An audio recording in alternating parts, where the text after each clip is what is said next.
Light the beam. It's time for Nerdy for 30, the podcast where we talk about nerdy-ish movies for 30-ish minutes. My name is Kevin Bauer, a.k.a. The Critic's Choice. With me, as always, is the People's Champ, Tim Keck.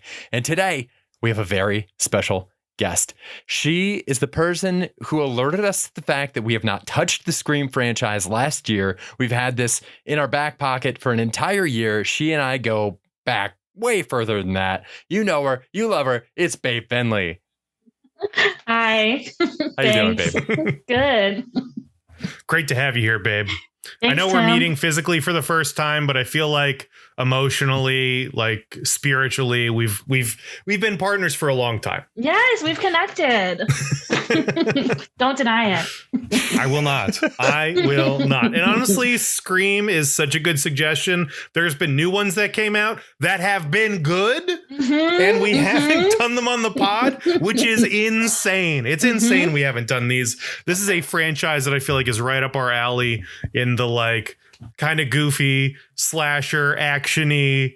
It's not winning an Oscar, but it is just a great time. This is just a great time at the movies. Yay, that's all I needed. I can leave now. Babe, what's your like history with Scream? What made you such a strong champion for this movie? Okay, so this is what I was like, I'm gonna have to like say this. So because it was embarrassing. Okay, this movie came out in 1996. So like by the time it came out on VHS, it was probably 1997, like that summer. Because it was like, they says it, the release date was like 5 days before Christmas, which I thought was cool. So then I was at a sleepover and I was in first grade. And this was the movie they tried to have a bunch of first graders watch. Oh my God. And I was like, no, I don't think I'm going to vibe with this. I'm kind of freaked out. I'm scared. And the other girls are like, babe, it's fine. It's fine. And it was like pure chaos in that first 12 minutes. And we had to turn it off because it was horrifying.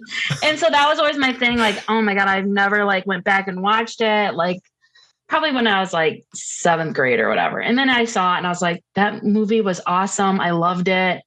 But it was a really tortured beginning where I was scared and crying as a 6-year-old. No judgment to that girl's parents. So her parents are cool. Yeah. They'd probably let you drink at the house too. They're like, yes, all these 15-year-olds, we got a keg. Mom and dad are cool. We're chill. Watch Scream. Knock back a couple brewskis. They're in first grade now. They're going to be exposed to this stuff. We just would prefer if they did it in the house. So, yeah. And I've always loved it after that. At that time, when you're in first grade, did you have a concept of who Drew Barrymore was? Like, was she in your life? Charlie's Angels hadn't come out yet. No. And yes, you're right. And that's probably was like the big thing. But we were big ET family. So I was trying to remember if I really grasped that was the girl from ET, but I don't think I did. I think I just saw the guts and was like, no, I'm out. Like, I'm good. I wasn't like sold like, oh, they're not going to kill Drew Barrymore. I don't think I had that concept as a 6-year-old in my brain. Yeah, it didn't work on me, unfortunately.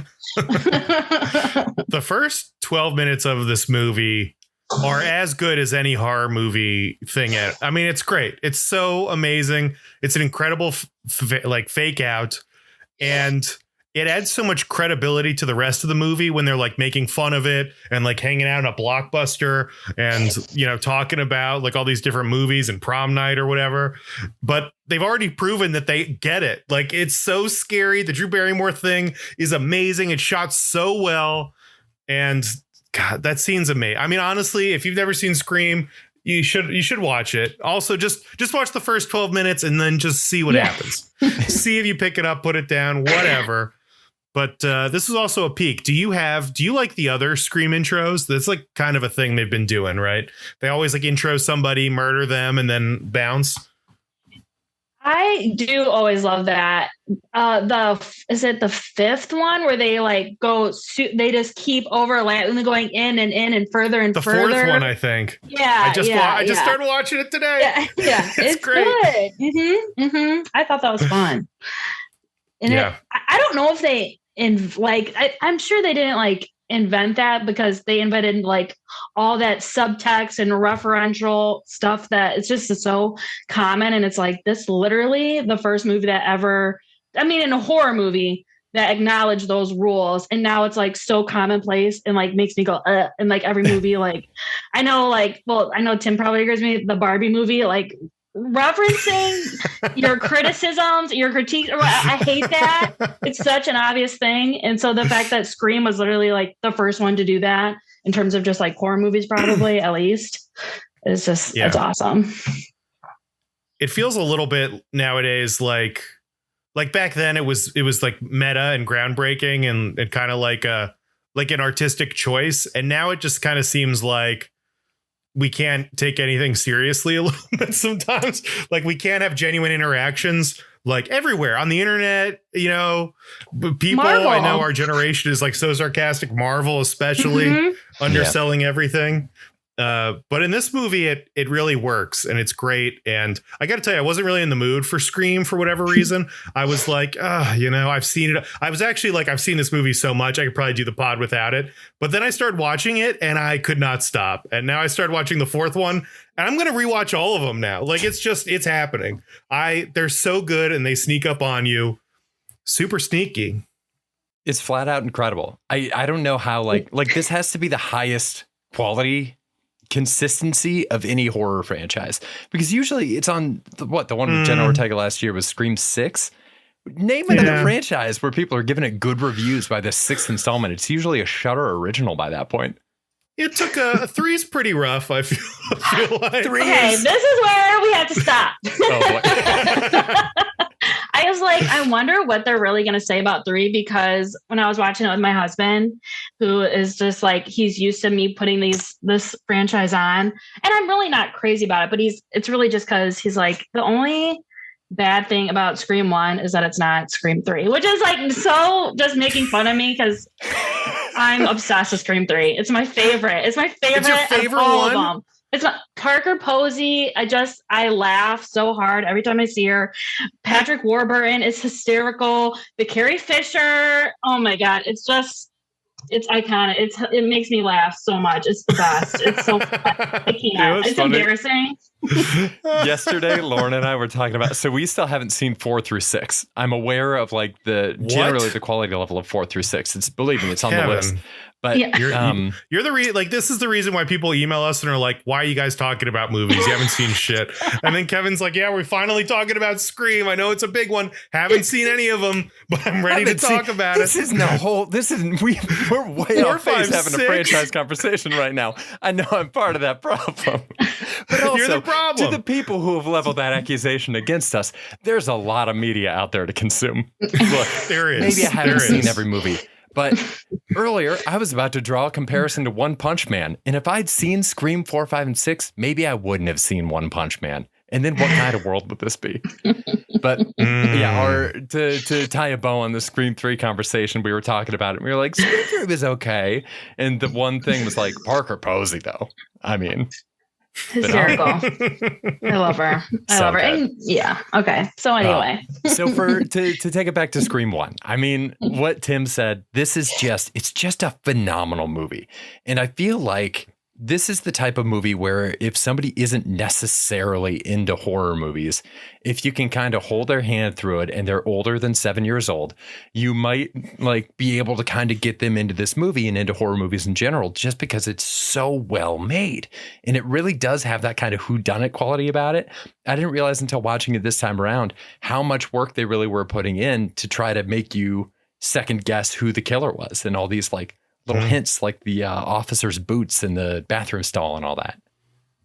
The way they sell Henry Winkler as like the villain in this is so funny. It's incredible. Like, I don't remember like the first time I watched this I don't remember any of the fake outs either. Now I just feel like I've seen it so many times. It's like Billy Loomis and the other guy, like that's who did it.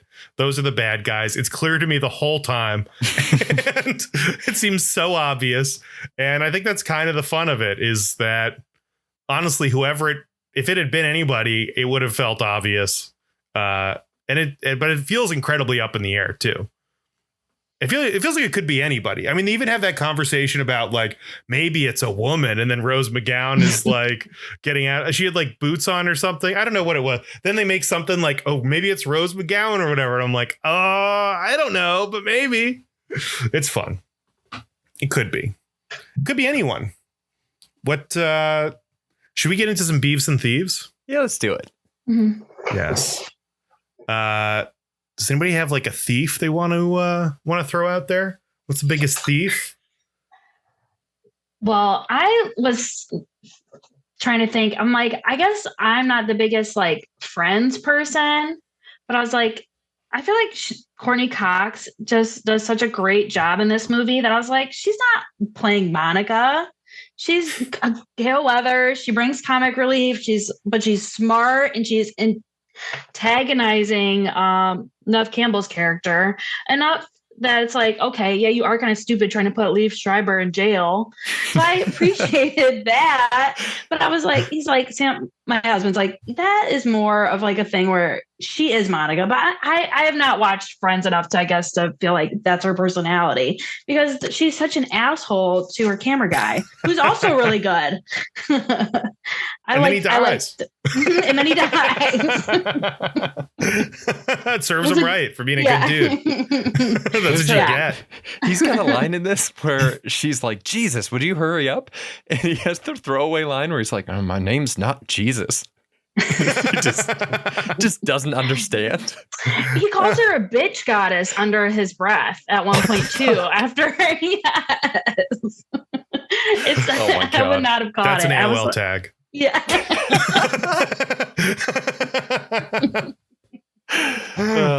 God, I think maybe my thief, which I think is very cool about this thing, and Scream, I think kind of specific to the Scream franchise, is how incompetent the killer is in a lot of ways.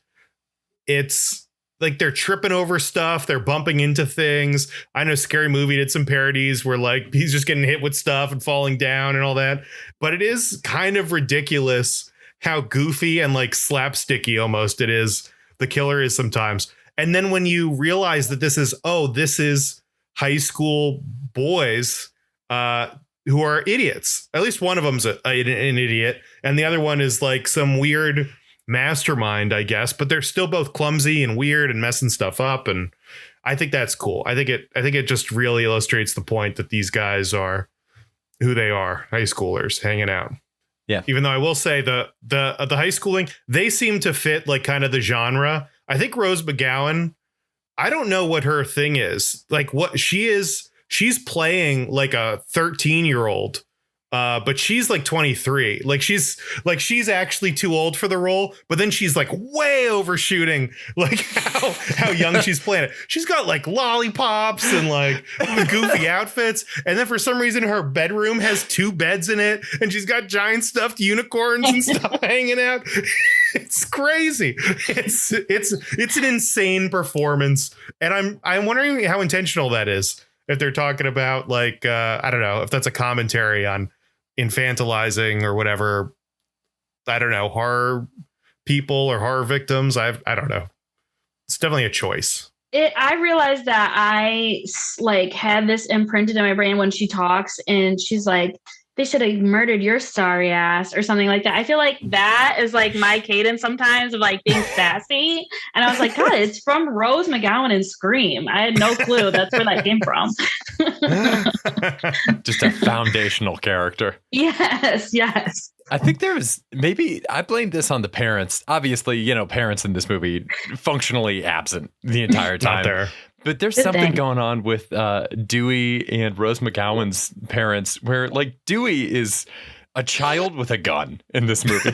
He's just a child who is dressed up as a cop. And there's that line where Courtney Cox compliments his muscles and he says basically, I'm so young, I had to get shredded. Otherwise the boys at the station wouldn't take me seriously. Was that before or after he eats ice cream next to his boss who's smoking a cigarette outside? Because that's Jesus. the funniest. That's my favorite part of the whole movie, probably. So funny. I'll give that my beef. I think that's going to be my beef. I'll tag my beef onto there too. My only beef is that when the other cop throws his cigarette down and stamps it out, I always really want Dewey to throw his ice cream cone down and stamp it out and then be like, oh. Yes. He should have dropped it. He should have dropped it on the ground. That would have been so funny. It's just too in character. Gosh.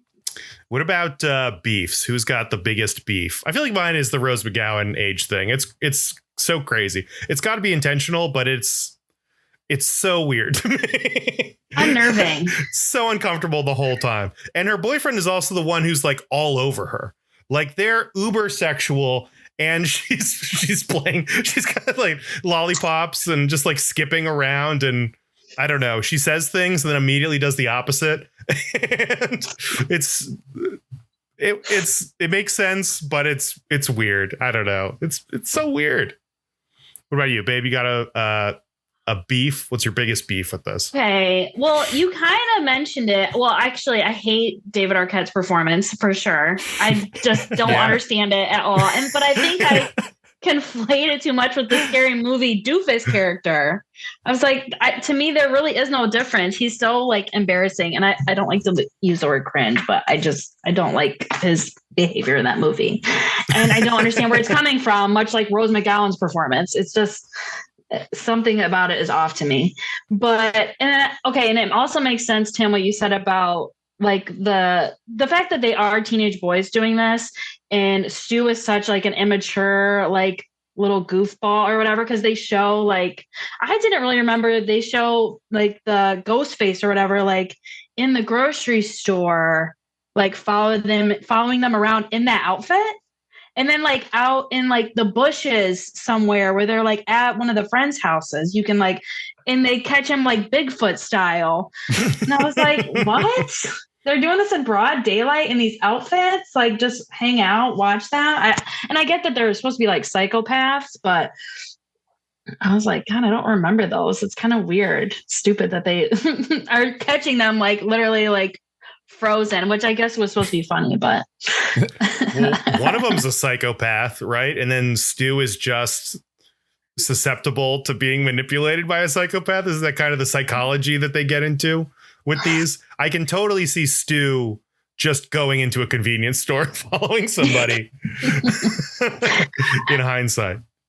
I saw a part of like somebody on like Twitter or something, and that I was like, Scream is coming up now. I guess because it's Halloween, but the Kevin Williamson interview somewhere where he says that he based Billy and Stu's relationship off these gay serial killers that were lovers. Well, and then I was getting TikTok fan cams of their relationship the other day. God. I'm not even like following. I swear, I probably liked one video forever ago, but I was getting all these gay Billy and Stu videos, and I was like, oh, I see that. I do like it that's implied. Yeah, they're definitely vibing. It's a fun thing to have implied. I do just think it's still like the whole nature of fan cams in general, of like when they'll do fan cams with characters that are, like serial killers, like fan camming people. Like everybody who got thirsty for Joe after the show You came out, and like Penn Badgley having to clarify, like, I am the bad guy. Like, you are not supposed to find what I'm doing attractive. Barry, like we did watch Barry. Yes, yeah. It's like the equivalent of that scene where Barry like yells at is her name Sarah? I forget the character's name. His girlfriend or something. Yeah. Mm-hmm. He like yells at Sarah in the writer's room of a TV show. It would be like somebody fan gaming that and writing like daddy in cursive on the screen. Like just this mortifying scene. Kevin, you got what's your biggest beef? Well, my biggest beef I think is still I really wish that Dewey would throw the ice cream cone down and stomp on it. But I was thinking about this. I was trying to figure out what actors you could cast as the parents for Rose McGowan and David Arquette that would explain why they are who they are. Hear me out on this. What would you think if this was a deleted scene and we saw that their parents are Bill Pullman and Megan Mullally? Wait, for whose parents? For David Arquette and Rose McGowan. Oh Just my like two God. like goofball 90s parents that explain why these two are so fucking weird. That I would be love the great. Bill Pullman. Yes. Yeah. Megan Aaron, basically. Yeah. Could work. Could totally work. I could see that. I like that. Tim, I wanted to ask too. Like smothering. I know you said, oh my God, yeah, totally infantilizing. Like warming Yes, up milk it for works. them every night before bed. It makes sense. Tim, you mentioned you had a special When Did You Know to drop on us here. Oh, well, we wanted to bring back our old but very popular category, When Did You Know? And I was wondering, for both of you, when did you know that this was a mid-90s movie?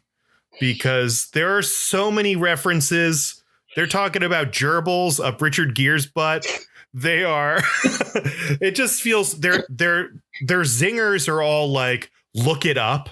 You remember Look It Up? It's like, it's called class, dude. Look it up. That was the most vicious insult.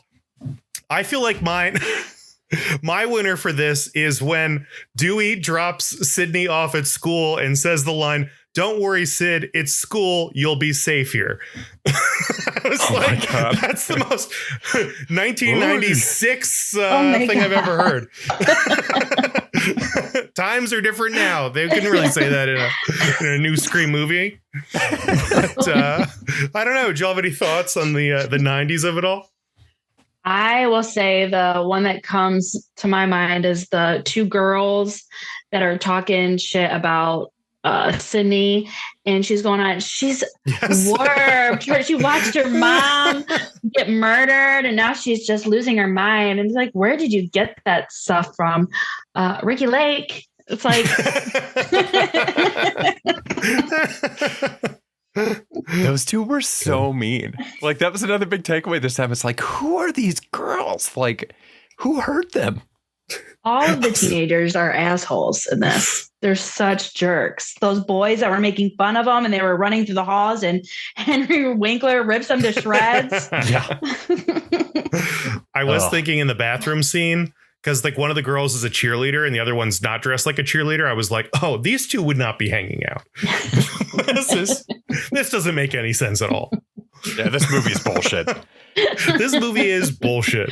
I think for me, the 90s realization is probably a tie between Rose McGowan's like football jersey, the like white football jersey. That I guess that could be like their school colors. I just interpret it as like how people would just kind of wear anonymous sports apparel.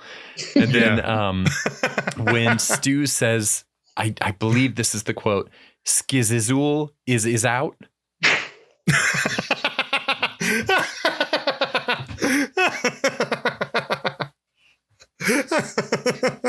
Incredible. I hate it. How do they do it? How do they pull it's it called off? Missy Elliott, babe. Look it up.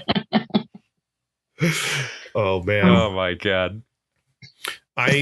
While we're on the behavior of high schoolers, Sydney is so funny to me in this movie. How she does not acknowledge anyone else ever. There's a scene where she's getting off the school bus, being dropped off at home, and there's a girl leaning out, waving at her, "Bye, Sid." And there's like three other people are like, "Bye, Sid. Have a good night, Sid." And Sydney doesn't acknowledge them. She walks like right up to the house and just leaves like a psychopath. There's no wave back. It's just completely moved on. I think there's a couple moments like that where it's like, wow, okay, you're just in the zone all the time. Sydney, I know she's been through a lot, traumatic experiences, but kind of feels like a real buzzkill most of the time. I don't know. I get it. When Rose McGowan's like, "Please, we have to throw a party. Do this for me." I'm like, yeah, I get it. You're hanging out with Sid. It's a lot of sitting around back to back watching the door. You know, like that can't be too fun. That was going to be my beef, that she was on the bus. Like, I don't know. I just was like, what grade are they supposed to be in? Like, you're a senior and you're still riding the bus? I don't know. Now I'm being mean. No, but she should for sure have a car. The size of her house. Definitely. Like, her house is preposterous. It's maybe the biggest house I've ever seen in a movie. And I've seen all the Batman movies. This thing is absolutely massive. It might be the same. It might be Wayne Manor. There's a scene in the 1989 Batman where Michael Keaton's like, yeah, there's some rooms in here I've never been in. They could just be the same house. Now Stu's house is big too. It is big. Like big double homes, stairs. absentee parents. Yeah. It's like perfect formula. They have like at Stu's house too, when there's that scene where she has to like drop out the window. I think like a kayak or a surfboard blocks the door. So it's like, yes. They're absolutely, they're getting out there. This family does a lot of vacations. She jumps down onto a covered boat. And it's like, wow, they got boat money too. Yeah. Everybody out here is rich. They got a driveway like Napa boat? Valley, right? Driveway boat. Oh shit! You gotta get this thing to a marina, dude. Nah, this stays in the driveway. Water isn't touching this thing. This is for getting pushed off of roofs only. Dude, you know that what they say about boats, they lose 10% of their value the minute you take it out of the driveway. Better not risk it. Kevin, did you have a when did you know? My when did you know? I am curious about this. My when did you know was going to be when did you know it was Billy and Stu? So for me, obviously, Skeet Ulrich is putting off bad vibes the entire time. Yeah. But did you believe when they had somebody else call the station when Billy was in there? Babe, was there ever a point, even as a first grader, where you weren't sure who was doing these murders? Well, I was going to say, the only thing that would be the surprise is that Stu was the one also in on it, that there was two of them. That was the big twist. Like, you kind of couldn't get away from the fact that Billy was the killer. It maybe threw you off a little bit, like when he's trying to hook up with her at the end, I guess. But that was like, okay, that's how it happened. That's how it worked. And that Stu was in love with Billy. Didn't know that part until the very end. It all makes sense. It all came together. Every time Sid, post sex, Sid and Billy are hanging out, which is very weird. Got to be a 5-minute sex scene that happened off camera. This is not a passionate night of lovemaking for these two. She is then floating the idea, which again, why is this happening? Maybe so like that post-sex clarity where she's like, actually, you could have made your one phone call from the prison. And honestly, every time she says that, it's like I'm hearing it for the first time. I'm like, what? What do you mean? He used this one call? Because I'm like, I feel like it's definitely, oh God, not Billy. What's the other guy's name? Stu. I feel like it's definitely Stu that made the call. But the idea of him using his one call for that is so good. And every time it gets me. It's brilliant. It's brilliant. She put it together. But until then, I was like, who knows? Who knows? It could be anybody. But Billy's gross the whole time. Billy is constantly a creep and scary. And it feels like he definitely did it. Do you think when he got arrested, he was nervous? How nervous do you think he was when he got arrested? That's what I was thinking about this time. Because he's arrested by the cops and he's like, oh, don't call, whatever. But then he brings in his dad. I mean, it firms up his alibi. So was that part of the plan for him to get arrested? Or did that just kind of get out of hand and he used it to his advantage?